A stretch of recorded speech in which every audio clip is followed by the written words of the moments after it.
I got into the Air Force through the Air Training Corps, and I went into camp and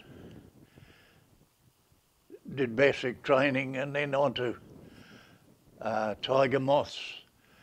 And after that we were sent over to Canada to carry on with our training onto Harvards. But at that stage of the war there was a surplus of air crew in Europe, and they sent us back here to New Zealand and to carry on in the Pacific. But after that I spent about 3 months starting to do an apprenticeship with the Dominion in the printing, and then I decided to join the army and go into Japan in the occupation forces. It was interesting to see their different lifestyle, particularly with their what we call the honey carts, where they used to have these straw-filled wooden buckets that would take their manure, the household manure, out to the countryside and sell it to the farmers to put on their crops. Spent the odd bit of time in Tokyo on the Imperial Guard, guarding the palace up there, and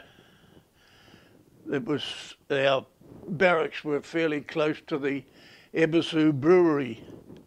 Not that we saw much of the contents of that, but it was very interesting to see the things, particularly going through Hiroshima and seeing what was there and what used to be there.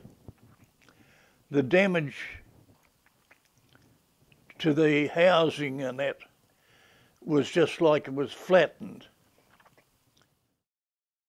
Well, there was no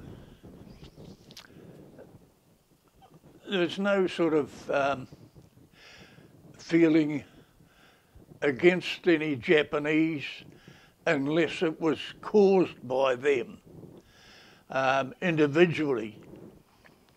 We just took them as normal people.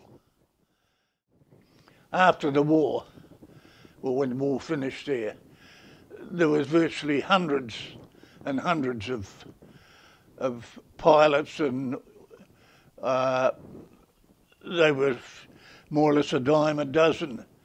And